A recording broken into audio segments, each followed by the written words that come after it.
በዮሐንስ ወንጌል ምዕራፍ 10 ከቁጥር 1 እስከ 1 በኢየሱስ ክርስቶስ ስም አነባለሁ። እውነት እላችኋለሁ ወደ በጎች በረት በበሩ የሚገባ በሌላ መንገድ የሚመጣ እርሱ ሌባ ወንበዴም ነው። በበሩ የሚገባ ግን የበጎች እረኛ ነው። በረኛውም ይከፍትለታል። በጎቹ ድምፁን ሰምተዋል። የራሱንም በጎች በየስማቸው ጠርቶ ይወስዳቸዋል። የራሱንም ሁሉ ካወጣቸው በኋላ በፊታቸው ይሄዳል። በጎቹ ድምፁን ያውቁታልና ይከተሉታል። ከሌላ ግን ይሸሻሉ እንጂ አይከተሏቸውም፣ የሌሎችን ድምፅ አያውቁምና።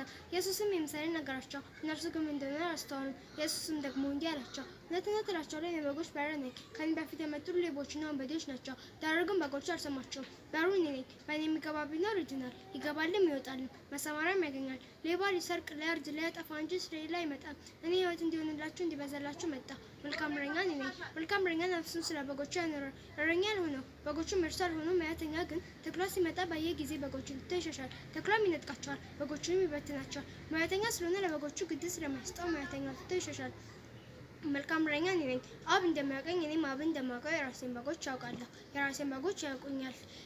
ነፍሴን ስለ በጎቹ አኖራለሁ። ከዚህም በረት ያልሆኑ ሌሎች በጎች አሉኝ፣ እነርሱን ላመጣ ይገባኛል። ድምፄንም ይሰማሉ፣ አንድ መንጋም ይሆናሉ፣ እረኛውም አንድ። ነፍሴን አነሣት ዘንድ አኖራለሁና፣ ስለዚህ አብ ይወደኛል። ላኖራት ስልጣን አለኝ፣ ላነሣት ስልጣን አለኝ። ይህችን ትእዛዝ ከአባቴ ተቀበልሁ። በዚህ ቃል የተነሳ በአይሁድ መካከል እንደገና መለያየት ሆነ። ከእነርሱም ብዙዎቹ ጋኔን ያለበት አብዷልም ስለምን ትሰሙታላችሁ አሉ። ሌሎችም ይህ ጋኔን ያለበት ሰው ቃል አይደለም፣ ጋኔን የዕውሮችን ዓይን ሊከፍት ይችላልን አሉ። ስላዳመጣችሁኝ አመሰግናለሁ። ይህን ጥናት ጥቅስ ከወደዳችሁት ላይክ፣ ሼር፣ ፎሎ ያድርጉልን። አመሰግናለሁ።